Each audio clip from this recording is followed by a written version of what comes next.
स्वागत है आपका अपने चैनल पे। इस वीडियो लेक्चर में हम लोग केंद्रीय बजट 2025-26 के बारे में डिटेल्स में डिस्कस करेंगे। आज 1 फरवरी है और देख सकते हैं कि फाइनेंस मिनिस्टर के द्वारा जो है वर्ष 2025-26 के लिए जो है केंद्रीय बजट की घोषणा कर दी गई है। तो इस वीडियो लेक्चर में हम इसके बारे में बहुत ही डिटेल्स में डिस्कस करेंगे। इसको देखने का आपको अलग से कोई वीडियो देखने की आवश्यकता नहीं है। इसके अलावा एक MCQ सीरीज भी आएगा, उसे देख लेने के बाद आपको इस टॉपिक से किसी भी प्रकार के प्रश्न नहीं छूटेंगे। साथ ही बिहार के लिए क्या प्रावधान किया गया है उसको भी हम इसमें डिस्कस करेंगे। इसके अलावा बिहार के लिए जो प्रावधान किया गया उसको एक अलग से डेडिकेटेड वीडियो बना दिया गया, आप उसे भी जाकर देख लीजिएगा। जो 71वीं BPSC, बिहार दरोगा, बिहार SSC सभी एग्जाम के दृष्टिकोण से इम्पॉर्टेंट हो जाता है। तो चलिए वीडियो स्टार्ट करते हैं, देख लेते हैं किस प्रकार टॉपिक को डिस्कस करेंगे। ये फाइनेंस मिनिस्टर के द्वारा जो बजट पेश किया गया उसी का PDF है और इसका जो है PDF टेलीग्राम पे भी कर दिया गया, आप जाकर वहाँ से देख सकते हैं और टेलीग्राम का लिंक डिस्क्रिप्शन में मिल जाएगा, वहाँ से आप उसको ज्वाइन करके इस PDF को प्राप्त कर सकते हैं। देख लेते हैं कि इसमें किस तरीके से डिस्कस करेंगे। तो ये बजट का सार है, इसमें सारी चीज़ों को जो दिया गया उसको डिस्कस करेंगे और उन्हीं पॉइंट्स को डिस्कस करेंगे जो एग्जाम के दृष्टिकोण से इम्पॉर्टेंट है। इसके अलावा देख सकते हैं कि बजट की जो मुख्य विशेषताएँ हैं उसको भी हम लोग यहाँ पे डिटेल्स में डिस्कस कर लेंगे। तो ये बहुत ही इंपॉर्टेंट वीडियो लेक्चर है, इसको आप बिल्कुल भी मिस नहीं कीजिएगा और एक एक पॉइंट को अच्छे से समझिएगा। आप देख सकते हैं 20 से 25 मिनट में हम इस टोटल जो है केंद्रीय बजट 2025-26 को डिस्कस कर लेंगे और इससे जो है निश्चित ही आपको प्रश्न जो एग्जाम्स में देखने को मिलेंगे। तो चलिए वीडियो स्टार्ट करते हैं, देख लेते हैं। ये बजट का सार है 2025-26 के लिए, जो इम्पॉर्टेंट पॉइंट है वहाँ से हम लोग स्टार्ट कर लेते हैं। तो यहाँ पे सबसे पहले बताया जा रहा है कि जो सबसे पहले ये बताया जा रहा है कि वर्ष 2024-25 के लिए जो बजट जारी किया गया था उसका अनुमान जो था उसमें एक संशोधित अनुमान लाया गया।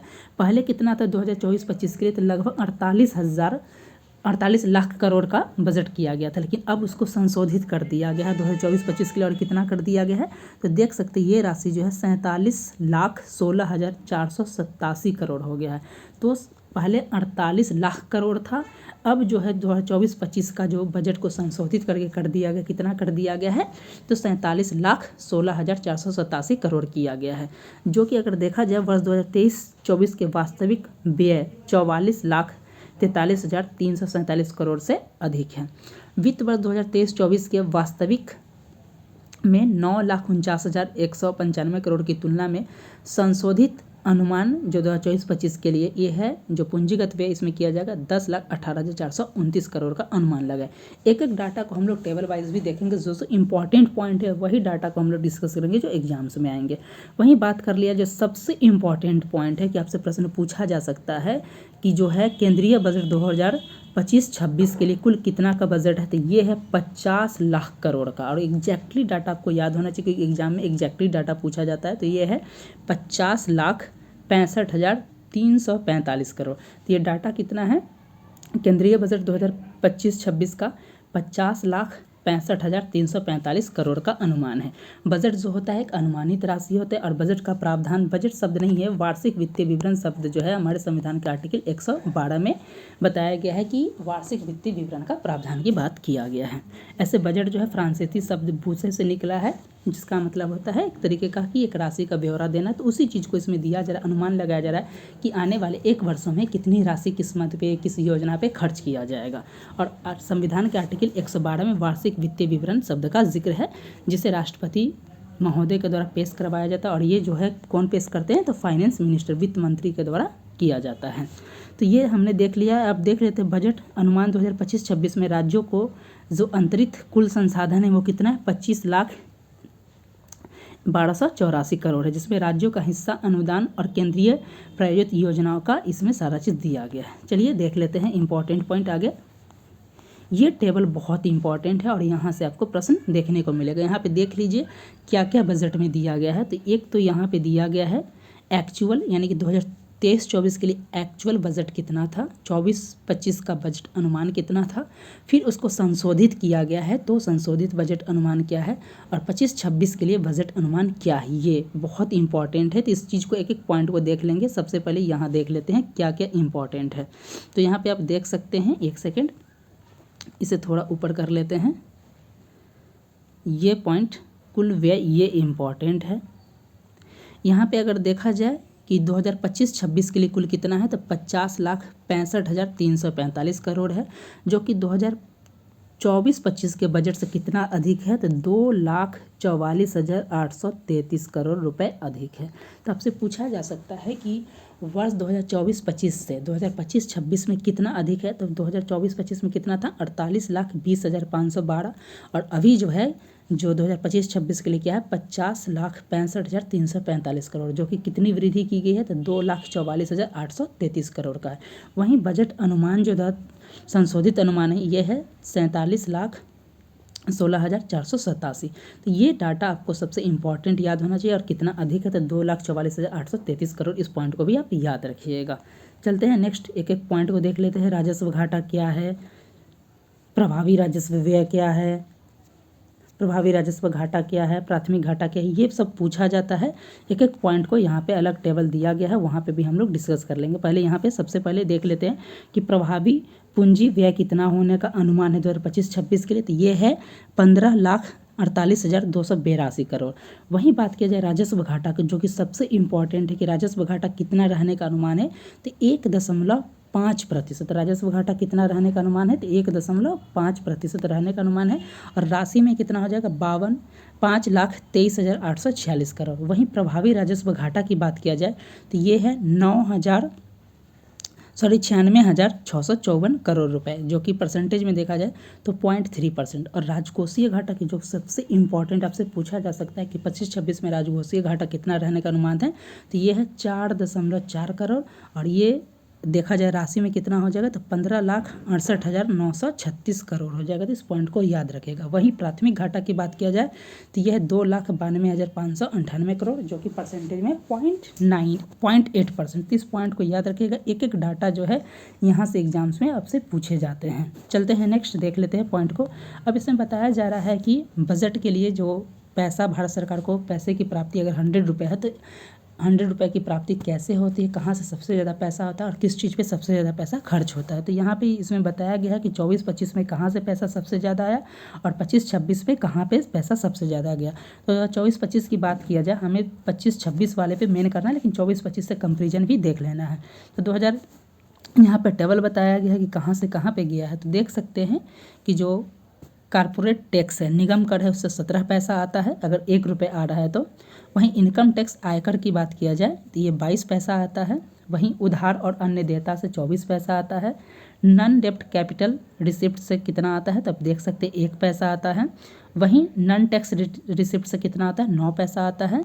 जो जीएसटी है उससे कितने पैसे की प्राप्ति होती है, तो 18 पैसे की प्राप्ति होती है। कस्टम से 4% का, और जो है यूनियन एक्साइज ड्यूटी से 5 पैसा आता है। तो इस पॉइंट को याद रखिएगा, सबसे ज़्यादा पैसा की प्राप्ति कहाँ से होती है।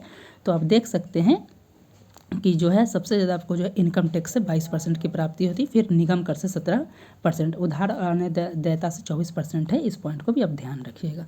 अब देख लेते हैं कि पैसा सबसे ज़्यादा कहाँ पे खर्च किया जाता है। 25-26 में जो है किस पे सबसे ज़्यादा खर्च किया जाएगा, तो यहाँ पे बताया जा रहा है, आप देख सकते हैं यहाँ पे कि जो है केंद्र प्रायोजित योजना, जो केंद्र सरकार के द्वारा जो योजना प्रायोजित किया जाता है उस पर 8 पैसा खर्च किया जाएगा।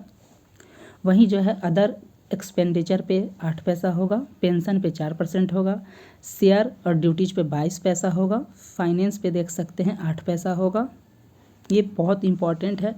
इंटरेस्ट ब्याज भुगतान पे 20 पैसा होगा, डिफेंस में 8 पैसा होगा, मेजर सब्सिडीज़ जो होता है उस पर 6 पैसा है, और सेंट्रल सेक्टर स्कीम जो है उस पर 16 पैसा की खर्च किया जाएगा। इस पॉइंट को देखिएगा, एक एक करके देख लीजिएगा पॉज कर करके, आपको इससे प्रश्न नहीं छूटेंगे, और ये बहुत इंपॉर्टेंट पॉइंट सब है।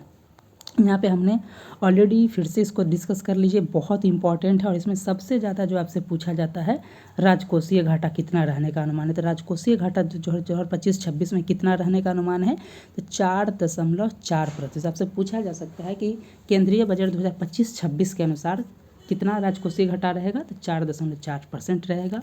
और वास्तव में जो इकोनॉमिक सर्वे में आप देखिएगा तो पूछा जा सकता है कि वास्तव में 2023-24 के लिए कितना था राजकोषीय घाटा, तो 5.6% था। वहीं राजस्व घाटा की बात किया जाए 2023-24 में एक्चुअल था 2.6% और 2025-26 में 1.5% रहने का अनुमान है। वही प्रभावी राजस्व घाटा की बात किया जाए तो 2023-24 में 1.6% है और जो 25-26 में 0.3 रहने का अनुमान है। वहीं प्राथमिक घाटा की बात किया जाए तो ये है 2% 2023-24 में और 25-26 में 0.8% रहने का अनुमान है। चलते हैं नेक्स्ट देख लेते हैं। इसमें बताया जा रहा है कि किस मद पे कहाँ पे कितना खर्च किया जाएगा। इसका PDF देख लीजिएगा, ये बहुत इंपॉर्टेंट नहीं है। जो इम्पॉर्टेंट सबसे ज़्यादा किस पे खर्च किया जाएगा उसको एक अलग से टेबल दिया गया, वहाँ पे देख लेंगे। तो यहाँ पेंशन पे देख सकते हैं, यहाँ पे दिया गया सारा चीज़ को इसमें दे दिया गया है। अब देख लेते हैं, ये बजट का साइज है। हमने डिस्कस किया कि इस पर जो बजट कितना का खर्च किया जाएगा तो 50,65,345 करोड़ का, और इसमें कहाँ पे कैसे खर्च किया जाएगा उसी चीज़ को यहाँ पे बताया गया है। अब पे बजट की मुख्य विशेषता ये पॉइंट 2 है और ये बहुत इंपॉर्टेंट है, इसको भी बिल्कुल स्किप नहीं कीजिएगा। सारे चीज़ों को आपको इस वीडियो देखने का तो फिर अन्य वीडियो को देखने की आवश्यकता नहीं है। चलिए, इसमें बात किया गया है विकास यात्रा। आप सभी को पता होगा कि भारत को जो है विकसित बनाने का लक्ष्य कब तक, तो जब आज़ादी के 100 वर्ष पूरे हो जाएंगे, यानी कि 2047 तक जो है हमें भारत को विकसित भारत बनाना है। और अभी से जो भी ये जो फेज चल रहा है इसे अमृत काल का भी नाम दिया गया है और इसे कहीं ना कहीं बताया जा रहा है, जो समय बताया जाएगा इसको हम लोग विकास यात्रा के नाम से जाने जाएंगे। और इस विकास यात्रा में जो विकास के मुख्य इंजन होंगे, आपसे पूछा जा सकता है कि विकास के मुख्य इंजन कौन कौन है, तो ये 4 है: कृषि, MSME, निवेश और निर्यात। ये बहुत इंपॉर्टेंट पॉइंट आपसे पूछा जा सकता है कि विकास यात्रा में विकास के इंजन कितने हैं, तो 4 है: कृषि, MSME, निवेश और निर्यात। इसके लिए ईंधन कौन होगा, तो सुधार, जो सुधार किया जाएगा सरकार के तरफ वो ईंधन के रूप में काम करेगा। जो मोटिवेशन का काम करेगा वो समावेशिता, यानी कि सबका साथ सबका विकास की बात है। और फाइनल जो लक्ष्य क्या है, ये है हमारा विकसित भारत, जो कि 2047 तक लक्ष्य रखा गया। इस पॉइंट को आप याद रखिएगा। बताया जा रहा है कि देश सिर्फ भूमि नहीं बल्कि इसके लोग हैं। ये आप देख सकते हैं, एक तेलुगु कवि हैं, उनके द्वारा जो है एक बजट जब होता है तो कुछ कुछ वहाँ पे कविताएं की जाती है, शेर व शायरी होता है, तो उसी से एक कोट्स लिया गया था। तेलुगु कवि का एक कविता है, उसी का बताया गया था सर कि देश सिर्फ भूमि से नहीं बल्कि इसके लोग भी हैं। नेक्स्ट है विकसित भारत की आकांक्षा, और इसके लिए क्या क्या फोकस किया जाएगा, तो विकास में तेजी लाने की बात की जा रही है, समावेशी विकास को सुनिश्चित करने की बात किया जा रहा है, मध्यम वर्ग जो बढ़ रहा है उसकी क्षमता को बढ़ाने की बात किया जा रहा है, निजी क्षेत्र में जो है निवेश को बढ़ावा देने की बात किया जा रहा है, परिवार के मनोभाव में उल्लास भरने की बात की जा रही है।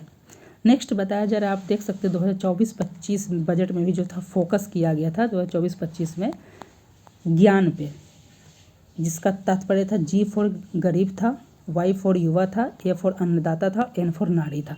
उसी पे केंद्रित करके उसी को बढ़ावा देने के लिए उपाय बताया गया है। तो क्या बताया गया है कि कृषि विकास को बढ़ावा और ग्रामीण समृद्धि को बढ़ावा दिया जाएगा। और इसके लिए क्या किया जाएगा, कृषि को बढ़ावा और ग्रामीण विकास को बढ़ावा देने के लिए क्या किया जाएगा, तो एक योजना चलाया जाएगा जिस योजना का नाम होगा, कई सारी योजनाओं का जिक्र है, जैसे प्रधानमंत्री धन धान्य कृषि योजना, कपास के लिए उत्पादकता के लिए मिशन चलाया जाएगा। ये सारी चीज़ को एक एक करके हम डिस्कस कर लेते हैं। यह है प्रधानमंत्री धन धान्य कृषि योजना, जिसे कृषि जिला विकास कार्यक्रम के नाम से जाना, क्योंकि जिला स्तर पर लागू किया जाएगा। और पहली बार में से कितने जिलों को कवर किया जाएगा, तो 100 जिलों को कवर किया जाएगा और इससे जो है 1.7 करोड़ किसानों को मदद मिलेगा। वहीं जो है जो किसान क्रेडिट कार्ड है KCC के माध्यम से ऋण को बढ़ावा दिया जाएगा और इसके माध्यम से 7.7 करोड़ किसानों मछुआरों को जो है ऋण किया जाएगा और 5 लाख तक ऋण में वृद्धि किया जाएगा। कपास की उत्पादकता को बढ़ावा देने के लिए जो 5 वर्षीय कपास उत्पादकता मिशन को शुरू किया जाएगा।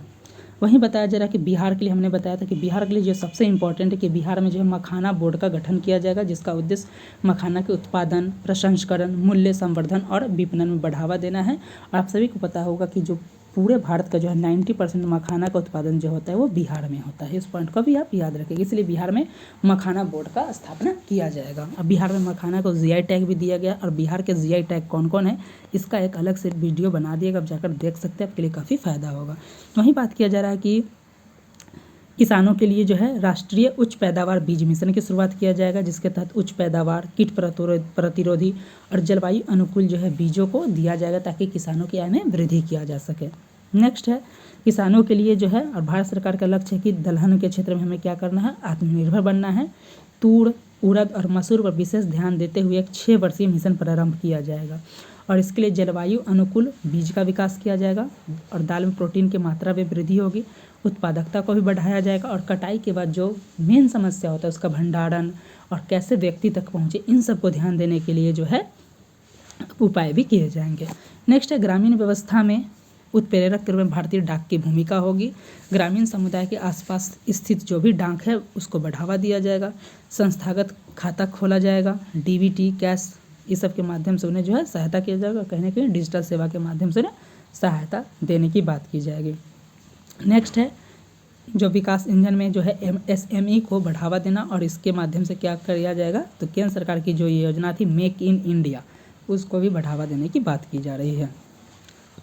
बताया जा रहा है कि जो सूक्ष्म उद्यमियों के लिए जो क्रेडिट कार्ड लाया जाएगा और उद्यम पोर्टल पर पंजीकृत सूक्ष्म उद्यमियों के लिए 5 लाख रुपए की सीमा के साथ क्रेडिट कार्ड दिया जाएगा और प्रथम वर्ष में ऐसे 10 लाख कार्ड जारी किया जाएगा। तो ये बहुत इंपॉर्टेंट पॉइंट है।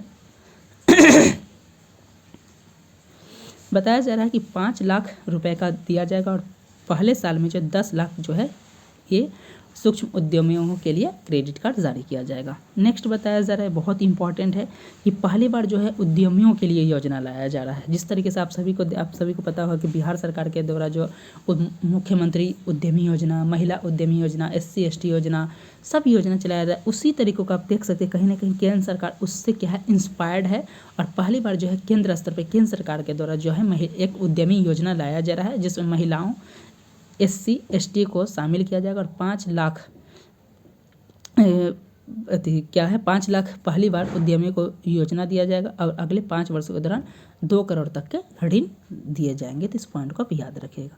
नेक्स्ट बताया जा रहा है कि विनिर्माण मिशन को बढ़ावा देने के लिए क्या किया जाएगा, व्यापार की करने की सुगमता पर बल दिया जाएगा। मांग वाली नौकरियों के लिए भविष्य हेतु कामगार तैयार किया जाएगा।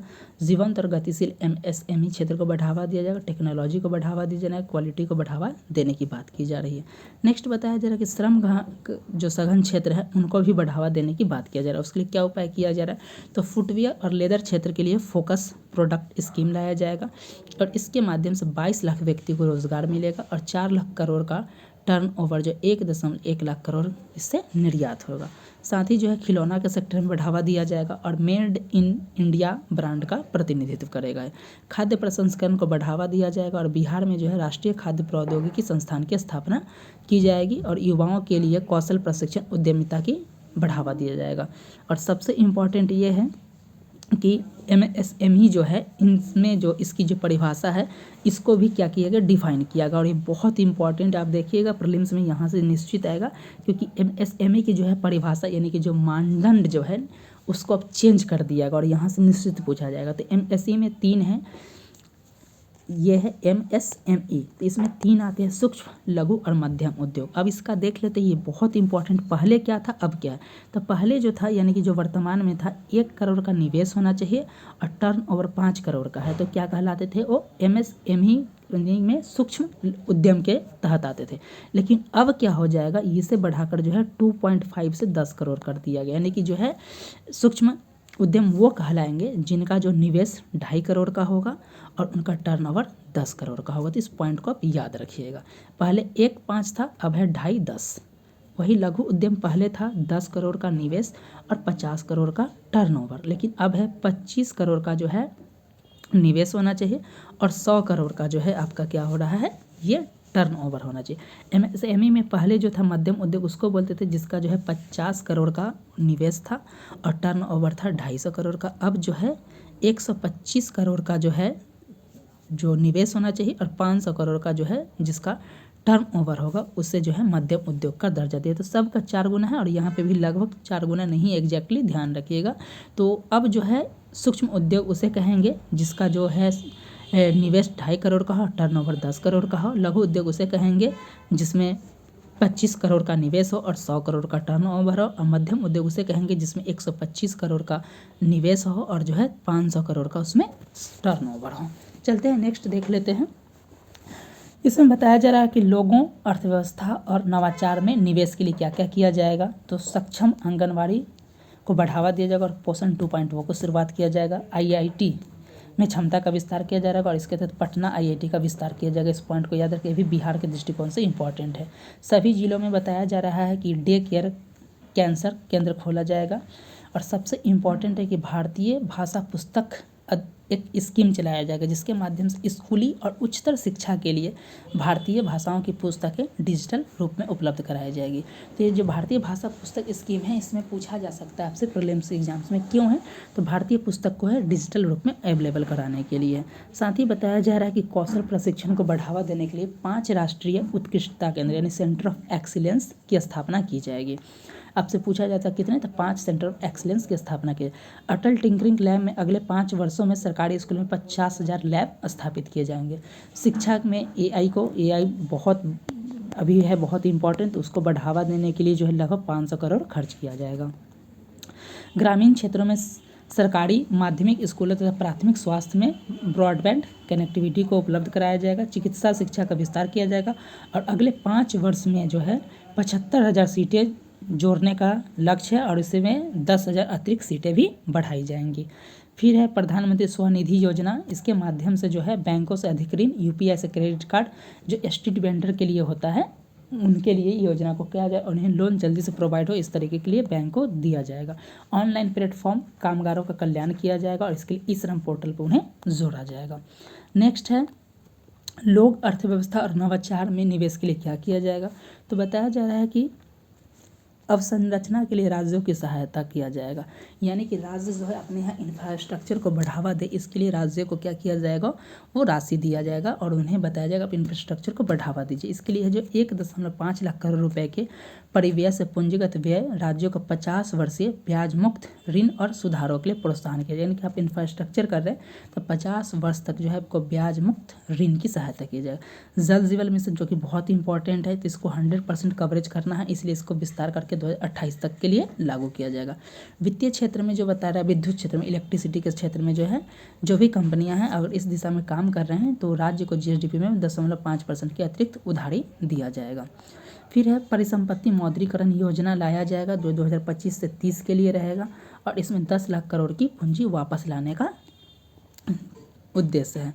शहरी चुनौती निधि के लिए जो है विकास केंद्रों के रूप में शहर, यानी कि जो शहर का जो विकास होगा वो विकास केंद्र के रूप में किया जाएगा। शहरों को सृजनात्मक पुनर्विकास किया जाएगा, जल स्वच्छता को बढ़ावा दिया जाएगा और इसके लिए 1 लाख करोड़ राशि इन्वेस्ट किया जाएगा। सामुदायिक विकास निधि के लिए जो है 49% का योगदान सरकार के द्वारा किया जाएगा। विकसित भारत के लिए परमाणु ऊर्जा पर बढ़ावा दिया जा रहा है और इसके लिए एक मिशन चलाया जाएगा जिसमें निजी क्षेत्र की सक्रिय भूमिका होगी। नेक्स्ट है उड़ान योजना जो कि है पूरे देश के आम नागरिक जो कि क्षेत्रीय कनेक्टिविटी को बढ़ावा देता है और कहीं ना कहीं वायुयान के माध्यम से लोगों को सफ़र करने के लिए प्रेरित करता है। तो बताया जा रहा है अगले 10 वर्षों में 120 नए गंतव्य के तक 4 करोड़ यात्रियों को ले जाने के लिए क्षेत्रीय कनेक्टिविटी को बढ़ावा दिया जाएगा। और बिहार के लिए हमने बताया तो बिहार के लिए बहुत इंपॉर्टेंट है कि भविष्य में बिहार की क्या ज़रूरतें होंगी उनको ध्यान में रखते हुए बिहार में ग्रीनफील्ड एयरपोर्ट खोला जाएगा। साथ ही पश्चिमी कोसी नहर का विकास किया जा रहा है। ERM परियोजना के लिए वित्तीय सहायता भी किया जा रहा है। इसके अलावा बिहार के लिए बहुत सारी घोषणाएं की गई हैं, उसके लिए एक अलग से डेडिकेटेड वीडियो बना दिया गया, जाकर देख सकते हैं। स्वामी निधि 2 इसके माध्यम से मिश्रित वित्त पोषण सुविधा के माध्यम से 1 लाख आवासीय इकाइयों का निर्माण किया जाएगा और इस पर 15,000 करोड़ खर्च होगा। दोस्तों ये जो वीडियो है आगामी सभी एग्जाम के दृष्टिकोण से इंपॉर्टेंट है, चाहे 71 BPSC हो, TRE 4 हो, रेलवे, दरोगा, बिहार SSC, इन सब के लिए इम्पॉर्टेंट है और आप इन सब की तैयारी कर रहे हैं तो इसे ज़रूर देखिएगा और वीडियो पसंद आता है तो चैनल को सब्सक्राइब भी कर लीजिएगा। उसके अलावा देख रहे हैं रोजगार आधारित विकास के लिए पर्यटन, यानी कि अब बताया जा रहा है कि पर्यटन को जो है रोजगार आधारित बदला जाएगा, यानी कि देश को पर्यटन के हब के रूप में किया जाएगा और जो राज्यों के साथ साझेदारी करके सिर्फ 50 पर्यटक गंतव्य स्थलों का विकास किया जाएगा। इसके लिए जो ई-वीज़ा पॉलिसी की शुरुआत किया जाएगा। युवाओं के लिए गहन कौशल विकास कार्यक्रम को दिया जाएगा। होम स्टे के लिए मुद्रा ऋण दिया जाएगा। पर्यटकों तक गंतव्य की सुगमता और संगम बढ़ाने की बात किया जाएगा और राज्यों के निष्पादन संबंध प्रोत्साहन को बढ़ावा दिया जाएगा। नेक्स्ट है लोगों अर्थव्यवस्था और नवाचार में निवेश, इसके लिए क्या किया जाएगा। एक है प्रधानमंत्री अनुसंधान अध्यावृत्ति योजना और इसके माध्यम से जो है IIT और ISC में जो है प्रौद्योगिकी जो अनुसंधान करें उन्हें 10,000 का अध्यावृत्ति प्रदान किया जाएगा। फसल के लिए जो है जर्म प्लाज्म के लिए जीन बैंक का स्थापना किया जाएगा और 10 लाख जर्म प्लाज्म लाइनों वाला दूसरा जीन बैंक की स्थापना किया जाएगा। और सबसे इम्पॉर्टेंट है ज्ञान भारतम मिशन, बहुत इम्पॉर्टेंट, आपसे पूछा जा सकता है कि ज्ञान भारतम मिशन क्या है। तो ज्ञान भारतम मिशन जो है भारत की जो पांडुलिपि है, जो भारत की जो विरासत है उसको क्या करना है, संरक्षण करना है। तो जो भारत की पांडुलिपि विरासत है उसको संरक्षण करने के लिए जो है ज्ञान भारतम मिशन को चलाया जाएगा और इसके माध्यम से 1 करोड़ से अधिक पांडुलिपियों का क्या किया जाएगा, संरक्षण किया जाएगा और इसका डिजिटल संग्रहण किया जाएगा। तो बहुत इंपॉर्टेंट पूछा जा सकता है। अनुसंधान विकास और नवाचार को बढ़ावा देने के लिए 20,000 करोड़ रुपए की राशि आवंटित किया जाएगा। राष्ट्रीय भू स्थानिक मिशन को बढ़ावा देने के लिए क्या किया जाएगा, बुनियादी स्तर पे जो है भू स्थानिक अवसंरचना डाटा का विकास किया जाएगा। पीएम गति शक्ति योजना को मजबूत किया जाएगा। उसके बाद है निर्यात को बढ़ावा देने के लिए जो है एक निर्यात संवर्धन मिशन की शुरुआत किया जाएगा जो क्षेत्रीय मंत्रालय लक्ष्यों में एमएसएमई को बढ़ावा देगा। भारत ट्रेड नेट की शुरुआत किया जाएगा जो वैश्विक आपूर्ति श्रृंखला में महत्वपूर्ण भूमिका निभाएगा। जीसी के लिए राष्ट्रीय फ्रेमवर्क किया जाएगा जो Tier 2 शहर के डेवलपमेंट पे काम करेगा। एयर कार्गो के लिए भंडारगृह की सुविधा उपलब्ध कराया जाएगा। अब है ईंधन के रूप में सुधार। ईंधन के रूप में क्या सुधार करने की बात है, तो वित्तीय क्षेत्र में सुधार और विकास की बात किया जा रहा है। और इसके लिए क्या क्या किया जाएगा, तो ग्रामीण क्षेत्रों में जो है स्वयं सहायता समूह सेल्फ हेल्प ग्रुप सदस्यों के लिए जो है उन्हें राशि आपूर्ति करने के लिए ग्रामीण क्रेडिट कार्ड स्कोर फ्रेमवर्क लाया जाएगा। NBFID द्वारा अवसंरचनात्मक के लिए कारपोरेट बॉन्ड हेतु आंशिक ऋण संवर्धन सुविधा स्थापित किया जाएगा। संशोधित केंद्रीय KYC रजिस्ट्री 2025 में शुरू किया जाएगा। कंपनियों के विलय के जो है उसमें तत्परता दिखाया जाएगा। और बीमा क्षेत्र के लिए जो FDI है 74% से बढ़ाकर कितना कर दिया गया, तो 100% कर दिया गया। तो आपसे पूछा जा सकता है कि बीमा क्षेत्र के लिए जो FDI कितना कर दिया, तो 74% से बढ़ाकर 100% कर दिया जाएगा। कर सुधार में भी बात किया जा रहा है और इसके लिए जो क्या किया जा रहा है, प्रत्यक्ष कर के लिए जो है एक नया कर यानी नया इनकम टैक्स लाने का प्रस्ताव किया जा रहा है। विनियामक सुधार पे बल देने की बात किया जा रहा है। जन विश्वास विधेयक 2 लाया जाएगा जिसके माध्यम से विभिन्न कानूनों में 100 से अधिक प्रावधानों को गैर आपराधिक घोषित कर देना है। नेक्स्ट है अप्रत्यक्ष कर प्रस्ताव। इसके लिए क्या किया जाएगा, तो औद्योगिक माल के लिए सीमा शुल्क टैरिफ संरचना को तर्कसंगत बनाना है और 7 टैरिफ दरों को हटाया जाएगा। 1 से अधिक उपकर या अधिभार का उद्ग्रहण न करना, ये सारी चीज़ें इसमें बातें की गई हैं। मेक इन इंडिया जो भी रहेगा, जो मेक इन इंडिया जो बना हुआ है जो स्कीम उसके तहत जो भी डेवलपमेंट किया जाए LED LCD TV इन सब से जो है पूंजीगत माल पे छूट दिया जाएगा। साथ ही बताया जा रहा है कि जो निर्यात संवर्धन है हस्तशिल्प और लेदर क्षेत्रों के लिए इम्पटी ड्यूटी को फ्री किया जाएगा।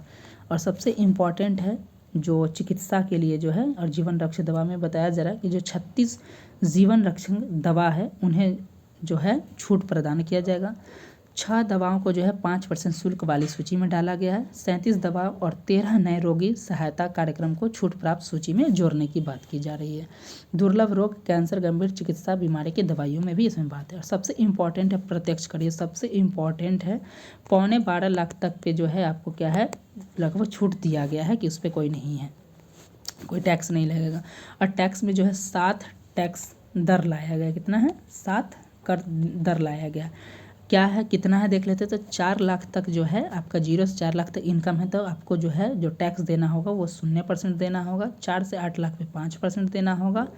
8 से 12 लाख पे 10% देना होगा। 12 से 16 लाख पे 15% देना होगा। 16 से 20 पे 20% देना होगा।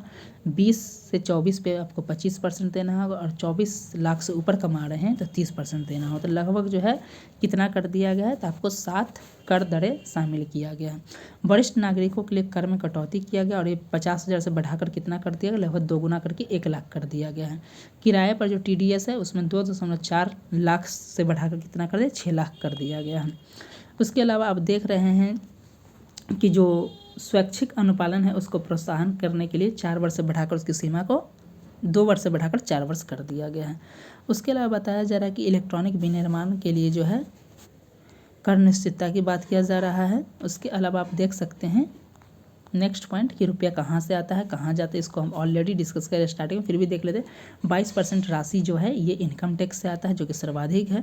केंद्रीय शुल्क उत्पाद से 5% आता है। उसके अलावा जीएसटी से 18% आता है। उधार और अन्य देयता से 24% आता है। ये सारी चीज़ें निगम कर से 17% आते हैं। इस पॉइंट को आप ध्यान रखिएगा, पूछा जाए।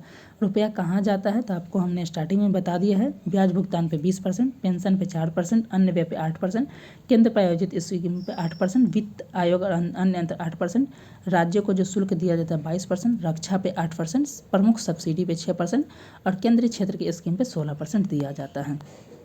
ये इम्पॉर्टेंट नहीं है, जो जो इम्पॉर्टेंट है उसी चीज़ को हम लोग डिस्कस करेंगे।